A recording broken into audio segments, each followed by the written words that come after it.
They said it was just an urban legend, a strange rumor about a non-existent platform, screams in the tunnel, or a faceless man in a gray coat. But that night, on the train ride home, I encountered them all. Oh. If you love horror stories based on real events, and want to explore the unsolved mysteries hidden in the heart of the city, hit that subscribe button to Tales Nameless right now. The darkness is always there, and you don't want to miss a thing. Welcome to Tales Nameless, where urban legends are not just rumors, but haunting memories, shared by those who lived them. In today's video, you'll hear 5 chilling stories that took place in seemingly familiar places: trains, stations, tunnels, bus stops, where the light slowly fades, and reality begins to crack. Get ready. Story 1, The Girl with the Bloody Red Bag. I used to think I was just an ordinary person heading home late at night, until I sat in the seat of the dead. I'm an office worker living in Tokyo, Japan. My job often requires me to come home very late, sometimes catching the last train of the night. I was used to the silence and emptiness of late-night trains where everyone bows their heads, avoiding eye contact, just wanting to get home as quickly as possible. But one winter night last year, something happened that I will never forget. That night, I finished work around 1 a.m. The snow was falling heavily, and the train station was almost empty. I hurried to Shinjuku Sankome Station to catch the last Muranushi Line train. When the train arrived, I entered the last car, the one that's usually the emptiest. The car was empty. The fluorescent lights flickered, making a faint buzzing sound. I sat in the middle section, next to the window. As I sat down, I noticed something strange. The seat next to me had a dark stain. Wet. Like someone had spilled something, dark red. I leaned down to take a closer look. There was a faint metallic smell, but it was faint. I thought maybe someone spilled wine or fruit juice, so I moved away and didn't think much of it. The train started moving. A few minutes later, I felt something was wrong. Not the train noise, not the lights, but I wasn't alone anymore. I didn't hear anyone bored. But when I turned around, a girl was sitting 3 seats away from me. She wore a red coat, her long hair covering her face, her hands tightly clutching a red handbag on her lap. I was sure the car was empty when I boarded. I didn't hear the door open or any movement. She sat still, very still. Not moving. I glanced at the train's reflection in the window. She didn't have a reflection. My heart began to race. I turned away, trying to pretend I didn't see anything. But it felt like she was staring at me. I sneaked a glance again.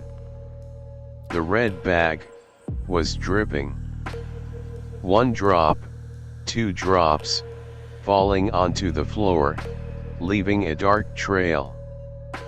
I panicked, stood up, and was about to change cars. But when I reached the door, it didn't open. Even though I pressed the button, pulled the handle. It was as if it was locked. I turned back. She had stood up. Her hands still clutching the bag, her head bowed, hair covering her face. She silently walked toward me. I backed up, my back pressed against the door. My heart was pounding. She stopped just a few steps away from me. From under her hair, a hoarse voice emerged. "You sat in her seat."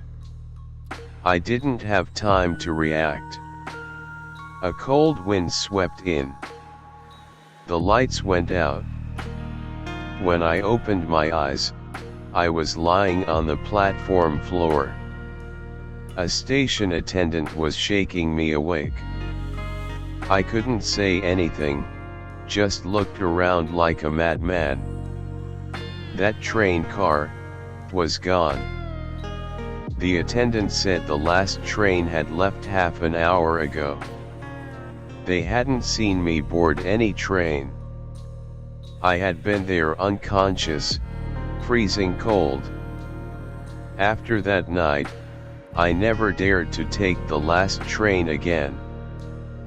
But the story didn't end there.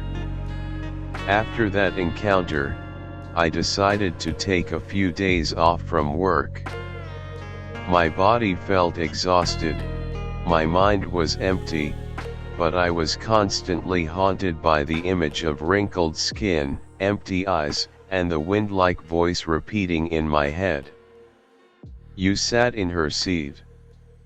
I would wake up in the middle of the night, drenched in cold sweat. Every time I closed my eyes, I would see the red bag dripping on the floor. I couldn't eat, couldn't sleep. I lost weight in just a few days.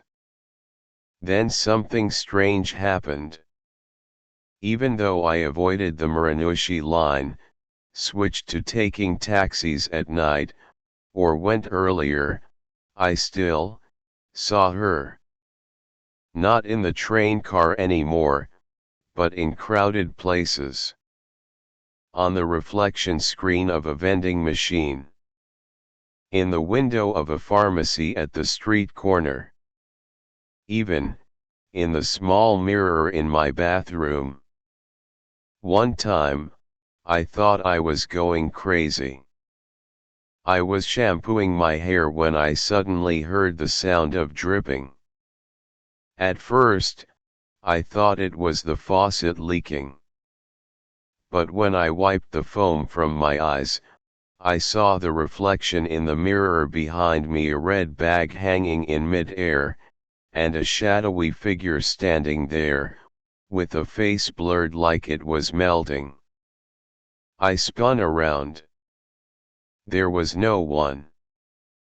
But the bathroom floor still had wet footprints. And on the mirror, there was a scrawled message in something dark red. "No one is allowed to sit in that seat." I trembled and called a friend, Satoshi, my only close Japanese colleague. After hearing me, he was silent for a long time before asking, "Is it the red bag?" I almost collapsed. He knew. Satoshi told me that when he was in college, he heard a story from his ex-girlfriend, a psychology student who interned at a psychiatric hospital in Kyoto. There was a young female patient who always carried a red bag and refused to let go of it. She would scream whenever someone tried to touch the bag. "Don't touch my sister.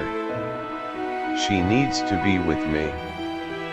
One night, the girl disappeared from the hospital, leaving a trail of blood from her room to the emergency exit. The red bag disappeared with her.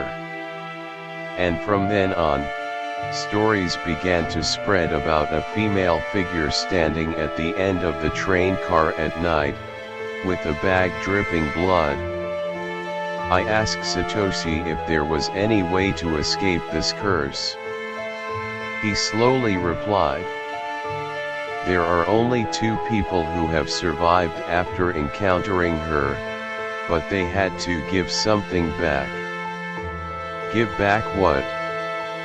I asked, my voice hoarse. Satoshi didn't answer right away.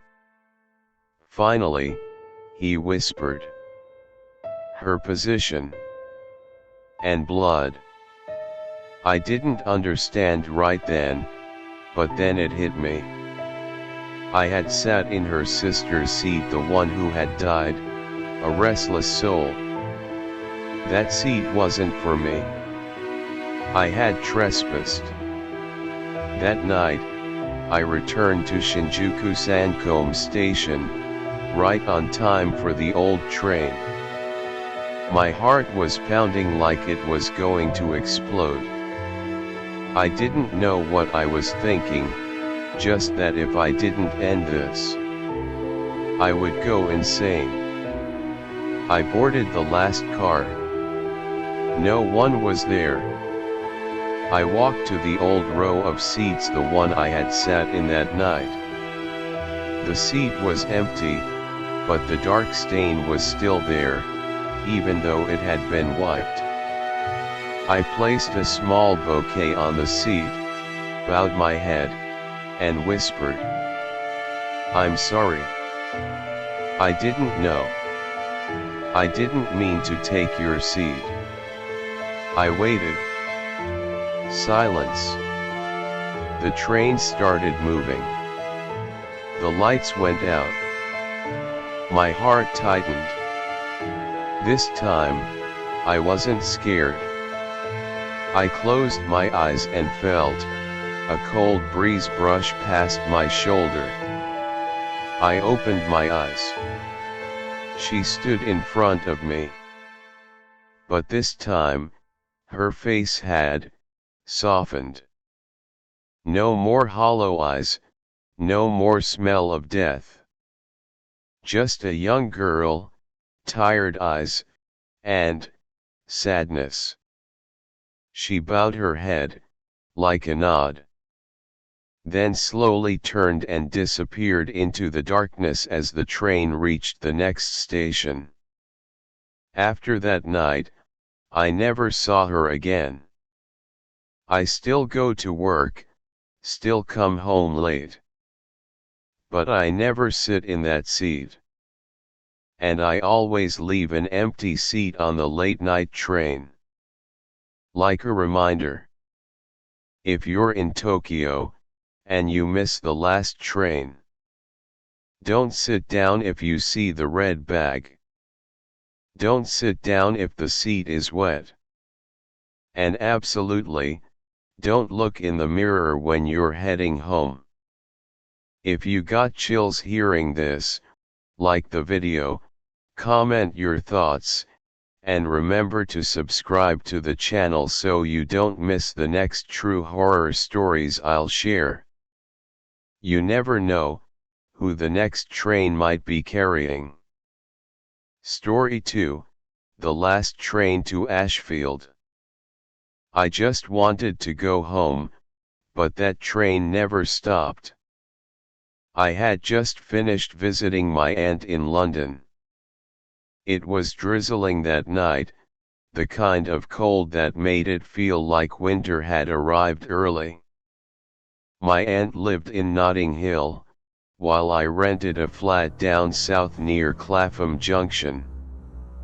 After dinner and a few glasses of wine, I left her house just before midnight.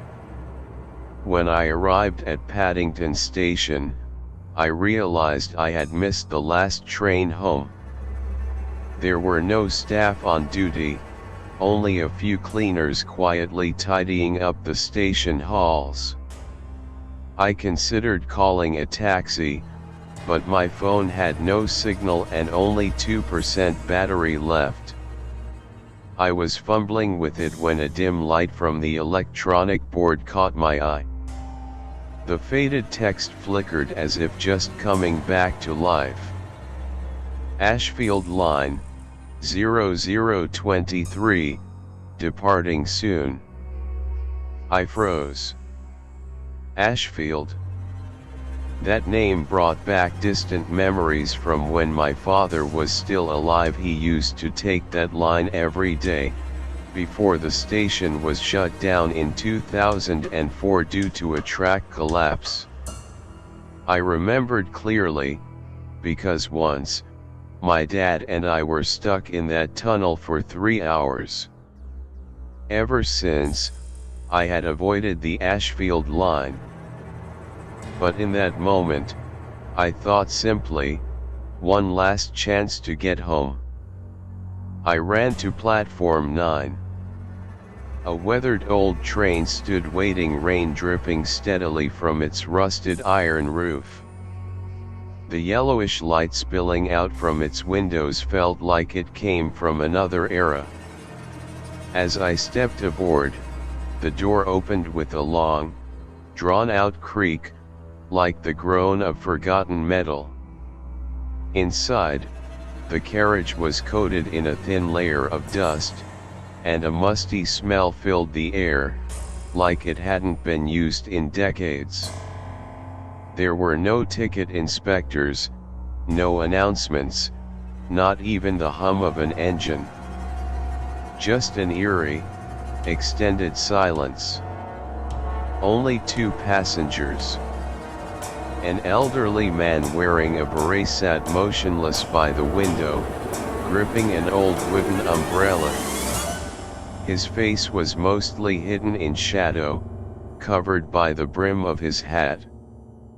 Across from him sat a little girl, maybe 6 years old, in a worn white dress, clutching a frayed teddy bear. She stared into the void, unblinking, completely unbothered by my presence. I took a seat in the middle of the carriage. The train began to move, slowly, as if gliding into another world. I looked out the window. No lights, no city, no next station. Just dense darkness and drifting mist like smoke sliding past.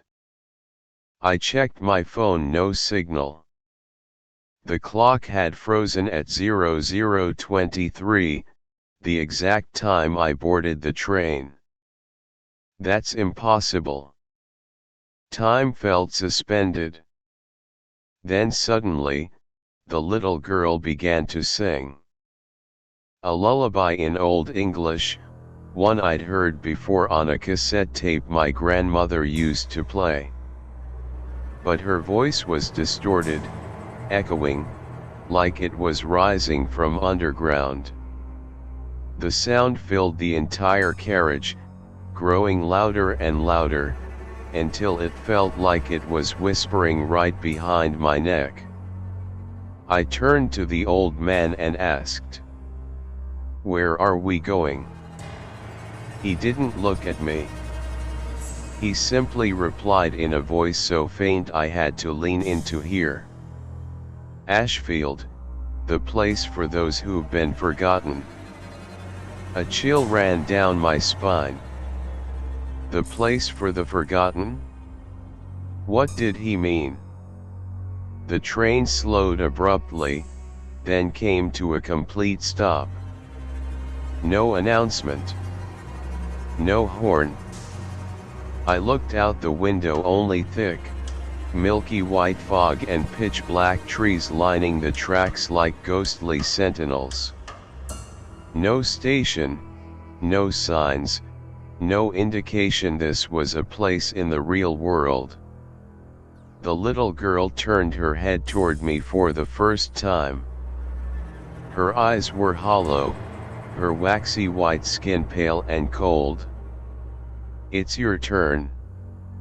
The carriage door opened. No sound. As if hypnotized, I stood up and stepped off. The air was ice cold, slicing through my skin.